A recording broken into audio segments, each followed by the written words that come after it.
ತಿಳಿಸಿದೆ. June 1ರಿಂದ 29ರವರೆಗೆ West Indies ಮತ್ತು ಅಮೆರಿಕಾದಲ್ಲಿ T20 ವಿಶ್ವಕಪ್ ಕ್ರಿಕೆಟ್ ಟೂರ್ನಿ ನಡೆಯಲಿದೆ.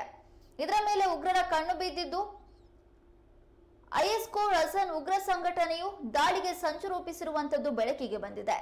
ವೆಸ್ಟ್ ಇಂಡೀಸ್ನ ಆಂಟಿಗುವಾ ಮತ್ತು Barbuda, Barbados, Guyana, Saint Lucia, Saint Vincent ಮತ್ತು ಗ್ರೆನಡೈನ್ಸ್, ಟ್ರಿನಿಡಾಡ್ ಮತ್ತು ಟೊಬ್ಯಾಗೊದಲ್ಲಿ ಪಂದ್ಯಗಳು ನಡೆಯಲಿವೆ. ಅಮೆರಿಕದ ಫ್ಲಾರಿಡಾ, ನ್ಯೂಯಾರ್ಕ್ ಮತ್ತು ಟೆಕ್ಸಾಸ್ನಲ್ಲಿಯೂ ಕೂಡ ಪಂದ್ಯಗಳನ್ನು ಆಯೋಜನೆ ಮಾಡಲಾಗಿದ್ದು, ಅಲ್ಲಿ ಯಾವುದೇ ಸಮಸ್ಯೆ ಇಲ್ಲ. ವಿಂಡೀಸ್ನ ಟ್ರಿನಿಡಾಡ್ ಮತ್ತು ಗಯಾನಾದಲ್ಲಿ 2 ಸೆಮಿಫೈನಲ್ ಪಂದ್ಯಗಳು ನಡೆಯಲಿದ್ದು, ಫೈನಲ್ ಪಂದ್ಯ ಬಾರ್ಬಾಡೋಸ್ನಲ್ಲಿ ನಡೆಯಲಿದೆ.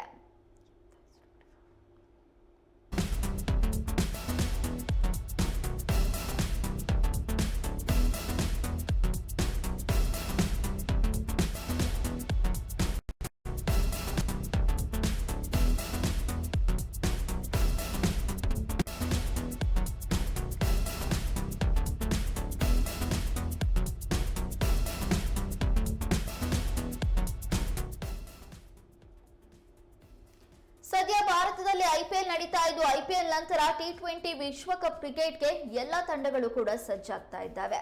ಜೂನ್ 2ರಿಂದ ಜೂನ್ 29ರವರೆಗೆ ಈ ಪಂದ್ಯಗಳು ಆಯೋಜನೆಯಾಗಿದ್ದು, ಇದೀಗ ಕ್ರಿಕೆಟ್ ಅಭಿಮಾನಿಗಳಿಗೆ ಹಾಗೂ ಕ್ರಿಕೆಟ್ ಆಟಗಾರರಿಗೆ ಒಂದು ಶಾಕಿಂಗ್ ಸುದ್ದಿ ಎದುರಾಗಿದೆ. ಅದೇನು ಅಂದ್ರೆ, ಉತ್ತರ ಪಾಕಿಸ್ತಾನದಿಂದ ವೆಸ್ಟ್ ಇಂಡೀಸ್ಗೆ ದಾಳಿ ಬೆದರಿಕೆಯನ್ನ ಒಡ್ಡಲಾಗಿದೆ. ವಿಶ್ವಕಪ್ ಕ್ರಿಕೆಟ್ ಟೂರ್ನಿ ನಡೆಯುವಂತ ಸಂದರ್ಭದಲ್ಲಿ ದಾಳಿಯನ್ನ ಮಾಡಲಾಗುತ್ತೆ ಅನ್ನುವಂತ ಬೆದರಿಕೆ ಕರೆ ಬಂದಿದೆ. ಆ ಹಿನ್ನೆಲೆಯಲ್ಲಿ ವೆಸ್ಟ್ ಇಂಡೀಸ್ನಲ್ಲಿ ಎಲ್ಲಾ ಭದ್ರತಾ ಮುನ್ನೆಚ್ಚರಿಕೆಗಳನ್ನ ಕೈಗೊಳ್ಳಲಾಗಿದೆ. ಈ ಬಾರಿ ವೆಸ್ಟ್ ಇಂಡೀಸ್ ಮತ್ತು ಅಮೆರಿಕದ ಜಂಟಿ ಆತಿಥ್ಯದಲ್ಲಿ T20 ವಿಶ್ವಕಪ್ ಟೂರ್ನಿ ನಡೆಯಲಿದೆ.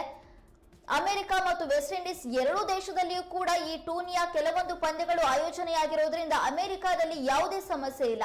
ಆದರೆ ವೆಸ್ಟ್ ಇಂಡೀಸ್ನಲ್ಲಿ ಉತ್ತರ ಪಾಕಿಸ್ತಾನದಿಂದ ದಾಳಿ ಬೆದರಿಕೆ ಬಂದಿರೋದ್ರಿಂದ ಇದೀಗ ವೆಸ್ಟ್ ಇಂಡೀಸ್ನಲ್ಲಿ ಭದ್ರತಾ ಕ್ರಮಗಳನ್ನು ಕೈಗೊಳ್ಳಲಾಗುತ್ತಿದೆ.